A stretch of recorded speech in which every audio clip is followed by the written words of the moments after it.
Hello world, Shelly here, and today I would like to talk with you guys about my journey to decrease my sunspots and hyperpigmentation.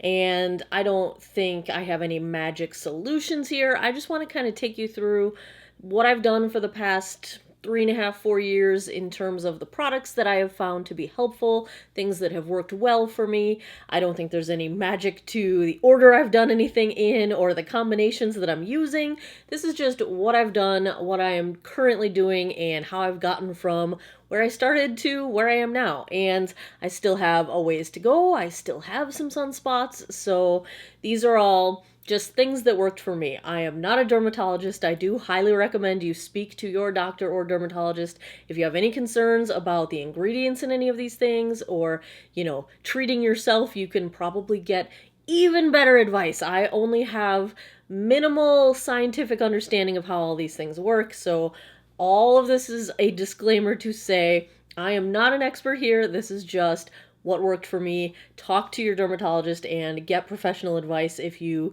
need more information. I recommend doing that anyway. So let's get into what I've done. Like a lot of people, I started out my search for these kinds of products to decrease my hyperpigmentation and my sunspots at the drugstore. And the very first line that I ever used to treat myself was kind of hand in hand with when I started wearing sunscreen on a daily basis. And one of the first products I used was the Aveeno Positively Radiant line. They have this soy complex in a lot of their products, and soy is an ingredient that has been used for evening out skin tone and decreasing dark spots. And within the first year of using this, and I've had several bottles of this in different packaging and whatnot, I was noticing a decrease in my dark spots. And I used this every single day. It's an SPF 30. They do have an SPF 15 version, and I think they also have a mineral version of it. There's a chemical sunscreen and a mineral sunscreen, but I found this to work really well for just that initial getting into the process of decreasing my sunspots. I do still use this sunscreen.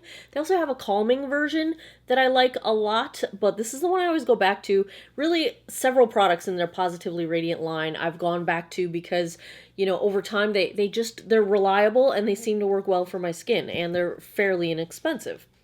Around that same time, I also started getting into retinol. Now, over-the-counter retinols, I have not yet dipped my toes into the tretinoin, Retin A, prescription strength retinols. Honestly, I did try to purchase some over one of those online pharmacies, and there ended up being all kinds of fraud issues with my credit card, and so if you're doing that, then good on you. I'm glad it's working out for you, but I was never able to get my hands on a product. And that new Curology thing that supposedly you can get Retin A or tretinoin through this prescriptive process is not available in Virginia, so I can't try that either. But I have done over-the-counter retinols to this point in my experience. I've not done anything prescription grade. And one of the first lines that I used for a couple of years with really good success, I don't have any now because I've run out of them and haven't replaced them because I'm using higher end stuff now, but from the drugstore, it was the Neutrogena Rapid Wrinkle Repair line. And they've got, I think it was called Retinol SA, was like the little tagline of the version of retinol that they include in their products. I was using their night cream. I was using their serum. I used several products out of that line very successfully. And retinol is an ingredient that is really powerful in terms of anti-aging. It can help with uneven skin tone and hyperpigmentation. It can help with wrinkles and fine lines. It can help with texture. It is one of those things that is so well studied and so well known to be clinically proven to be impactful that it's actually something that I'm currently gearing more of my skincare toward retinols. And so that Neutrogena line was one of the first that I was really dedicated to, and it worked very well for me. I also got into using Differin Gel. This is an acne treatment gel. You can get it at Target, and it's also a retinol product. It's kind of like the over-the-counter version of something that you would get as a prescription in a retinol family that would treat acne, or also, coincidentally, great anti-aging stuff. So I have used this mainly on like my deeper smile lines and my deeper forehead lines. I had tried to use it on the areas around my eyes and it was a little bit too strong. I had pretty significant peeling when I tried doing that. So I try now to keep it to, my deeper lines where I've got, thicker skin there that's not going to be so irritated. But all retinols do tend to be potentially irritating. They can make your skin flake and peel. So be aware of that when you get into some of these things. But this is a very good over-the-counter version that you can just pick up at Target that is inexpensive and you don't have to get a prescription for it. So another good option from the drugstore if you are looking to save some money. Then I started getting into higher end retinols. I've been using this one for at least a year now. We're probably going on 2. It's from Peter Thomas Roth. It is the Retinol Fusion PM Night Serum, and it's got other things in it. It's retinol 1.5%. It's got vitamin C, vitamin E, things that kind of help retinol to be a good player and absorb better. Retinol is most effective at night. It does its best work in the dark, and so you definitely want to, if you are using any kind of retinol in the daytime, you want to make sure you are absolutely wearing your sunscreen every day. But you'll also have better luck with retinol using it in the evening because that's in the darkness is when it works best. So this is one that I've been using for quite a while. I really enjoy the texture of this. It sinks into the skin. It's like the first thing I put on in my nighttime skincare. And I just got 2 huge bottles. This one's almost empty. I got 2 huge bottles in a deal on QVC. So I'm very excited to be stocked up on this for like the rest of my life. But this one's really good if you're looking to take it to the next level. Part of the thing with the higher end skincare is not necessarily that the active ingredients work any better, because the active ingredients they are what they are. But a lot of times I find, let's just say sometimes, because it's not always true, sometimes I find that the other ingredients that are sort of packaged in with the higher end skincare can either help things be slightly more effective, or they can be more complementary to what's going on. So like one thing about this serum that I really like is that the other ingredients in the serum help to negate some of the irritation that the retinol might be causing.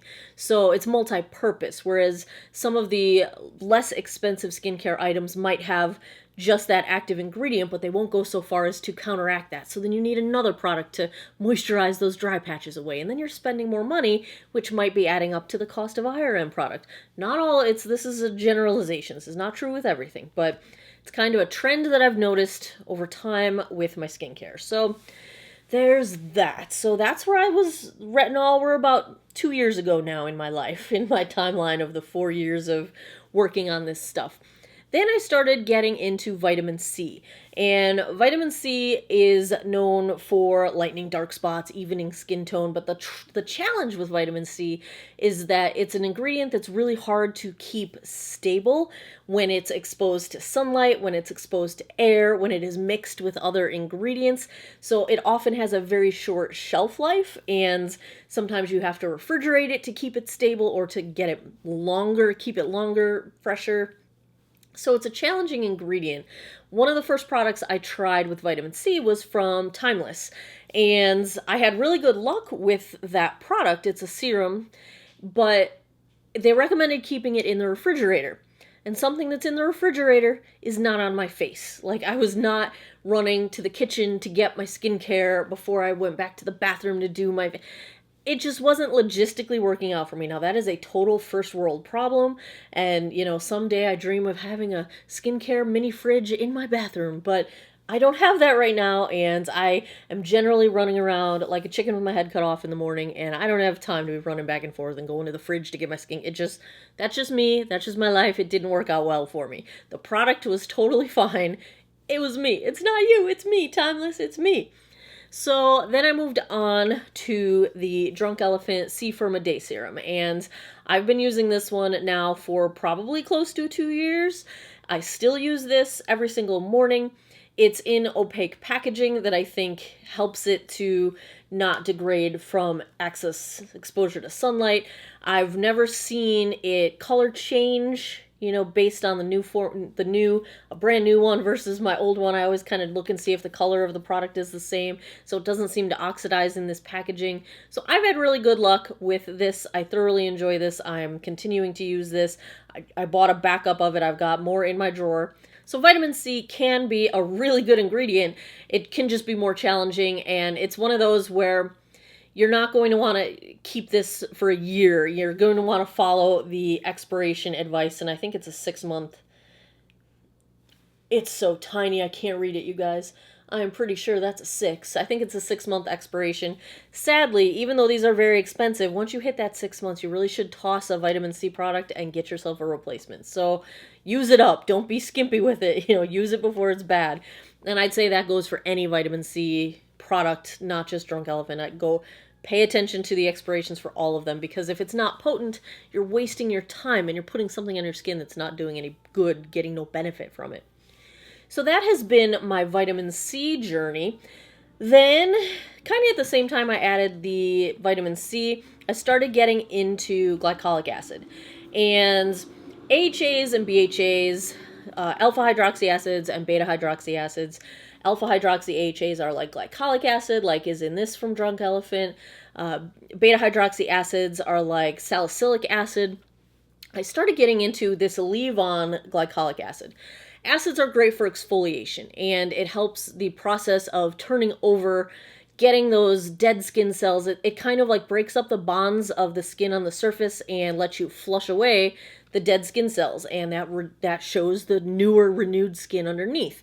And when you've got sun damage in the layers and layers and layers of your skin, a lot of it, you can get rid of some of the surface level damage by just exfoliating, and eventually the bad skin's gone and the fresh skin is underneath it. So I started using the leave-on glycolic, and this is a night serum. This, I've used it as long as I've used this. I thoroughly enjoy it. The only reason I am mixing up my routine with this is just a little experiment I'm going to talk about in a minute. But basically, the AHAs, BHAs, exfoliation is another way you can target dark spots, and it's basically the process of getting the old skin gone and the new skin to replace it. So it's not actually, you know, doing anything to the dark spots like the next thing I'm going to talk about, but it's replacing your old skin with new skin. So if you want to get into actually changing the actual dark spots, this was recommended on Dr. Dre's channel, and I saw this and I just decided to pick it up. I had never used a product from this brand or with these ingredients. The active ingredient is hydroquinone, and it is from MD Complete. This is the dark spot corrector. It's just a cream, and it's just a hydroquinone cream that you can get that ingredient as an active ingredient from lots of products. But the hydroquinone is an ingredient that interrupts the process where dark spots form in your skin. So it can also break up the process of the dark spots staying in your skin, and then they go away because they're being like broken apart. It's a semi-controversial ingredient from what I can tell on the internet. It was banned in South Africa some time ago, but part of that, oh, is that Polly on the screen? It's not Ziva, it's Polly. I'm sorry, you guys can't see her face. I just noticed there was a different cat up there. Where was I? So hydroquinone was, I believe it was banned in South Africa, but part of the problem with that was that it was added ingredients in those products that were causing the side effects that led to it being banned. And I didn't follow the whole story. I didn't pay that close of attention to it. I'm not worried about it. This has done a really good job. I had some hyperpigmentation show up along my jawline over this past summer, and this got rid of almost all of it. It's almost completely gone from my jawline. So they say that this works in 8 to 12 weeks with consistent use. So if you're not bothered by the ingredient, then look into it. It seems to work really well for me. Back to the AHAs, BHAs. One thing I've started doing over the past year or so is kind of pummeling my skin with the acid-based toners. And the Tarte Knockout, I had to go really slow starting this out. I was only using this once every other week when I first started using it. I'm still only at the like once a week mark on this guy here. This one is salicylic and lactic acids. It's a 10% acid complex. It's primarily exfoliation and reducing pores. Salicylic acid is often used to treat acne. It's in a lot of acne cleansers, and it's really good for minimizing the size of pores. But anything that exfoliates is going to help your skin with hyperpigmentation in the renewal of the surface layers of your skin. This one from Biologique is the P50, and I got the pigmentation formula. It's PIGM 400, and this is also a lactic acid product that also has a bunch of like fruit extracts and things that are like vitamin C, or the arena of vitamin C, to help reduce dark spots. So you're getting some treatment of the hyperpigmentation along with the exfoliation of the lactic acid. So these have been very powerful. This one I'm currently up to the point where I can use it every night most of the time. Sometimes I'll skip a night if my skin's feeling particularly dry, but I did work my way up to that as well. I started this one off at once a week. So these products are not for the faint of heart. I would not jump right into these. If you want to start out with an acid-based toner, start with something like, go get the Pixi Glycolic Toner. That's a 5% glycolic acid. It is not harsh at all. It's really easy to work up with that one. And once you can tolerate that, then start looking into more powerful ones. But you don't have to start right out the gate with this. I started with the Pixi, actually. I should have mentioned that first. I did start with the Pixi. Now my nose itches. I am not wearing any complexion today. No foundation, no nothing. So this is my skin screaming at you. And now my red nose, because it's itching and itching. So that kind of takes us to where I'm at today, my 2019 adventures in my sort of skincare as it relates to hyperpigmentation. And here's what I have sort of tweaked in my skincare routine in order to address this. I'm going to use the rest of my glycolic here, my Drunk Elephant, but I'm going to lay off the leave-on glycolic, and I'm going to focus more on retinol. Now, you can combine retinols and glycolic acid. There are actually some studies that show that they work very well in synergy with each other. There are theoretical stories that glycolic acid is going to destroy the pH that retinol needs to work at, and they don't work well together. But that has not been backed up with any kind of scientific evidence that I can find. So I generally don't worry about mixing them. I have been mixing them in the past year and using my glycolic on the same day as I use my Peter Thomas Roth. I've had no trouble whatsoever. One of the main complaints is that they both could be irritating to the skin, and so if you use two irritating products, maybe you will have increased irritation. I did not have that. However, I'm going to amp up my retinol use. I'm going to scale back my leave-on glycolic use, and I'm going to try to be a little more strategic about how I'm using it. So here's how that works. I'm going with primarily retinols. I'm going to go ham on the retinols. And the idea there is that I am causing skin turnover and causing renewal of my skin, and then I'm going to come in with the glycolics to break all those dead skin cells away and get rid of them. So I'm going to try to be a little more strategic and go 2 days on retinol, a day on the glycolic, 3 days on retinol, a day on the glycolic. So twice a week, I will use the leave-on glycolic. The other days of the week, I'm going to switch to glycolic cleansers and use the glycolic cleanser, wash my face with something like I've started using it. This is the Mario Badescu Glycolic Foaming Cleanser. Now I'm also trying one from the brand Anthony. I will talk about that in a future video, but I wash with a glycolic and then I do primarily my retinols. The rest of my skincare routine is pretty much the same. I still use my acid toners. All of that remains the same, but instead of using a leave-on glycolic, I'm going to do 5 days a week of retinol, 2 days a week of glycolic. I've amped up the retinols that I'm choosing. So one of the ones I've been using probably for about 2 months now, it's from Philosophy. It's the Help Me Help Myself Retinol Night Treatment. And, you know, this is just a retinol cream. I find that it's stronger than some of the others that I have used in the past, and I like that because I feel like I'm getting to the point where I feel like over-the-counter products have done as much as they can do. Like I might need to step into the land of prescriptions in order to finish off what I've started here. But I'm enjoying this one so far. I just ordered full size because Costco's website had a really great deal on a 2-pack. This is from Strivectin. It is their Starlight Night Oil, and this is a retinol night oil, and it is more substantial than this. This sinks into the skin super fast. This feels really winter appropriate. There's a lot of extra hydration in here, which I need in the wintertime. So I did get halfway through this sample and then ordered the bunch that you can get on Costco's beauty website. So that's kind of where I'm at with my routine now. I'm not really changing anything. I'm just trying to be more strategic about the combination of retinol and glycolic acid. Everything else is staying the same. Moisturizers, all that good stuff. And yeah, so that is how I got where I am. This is an ongoing journey, and if any of this is helpful to you, I'm glad to share what I know. I'm not an expert. I read a lot of stuff on the internet, and I try a lot of different products. If I didn't mention it here, then it probably didn't work very well for me in terms of hyperpigmentation, but you guys can check my previous AM and PM skincare routine videos. All of my main routine is still the same.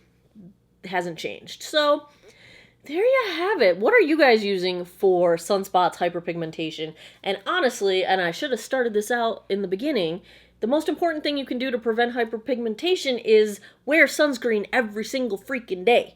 Every day. Every day. Wear sunscreen. SPF 30 to 50. Wear it. I don't care if you're not even going outside. Is there a window in your house? Are you living in complete darkness? No? Well, then you should be wearing sunscreen. I will get off that soapbox, but it is the most important anti-aging thing you can do because hyperpigmentation is very often...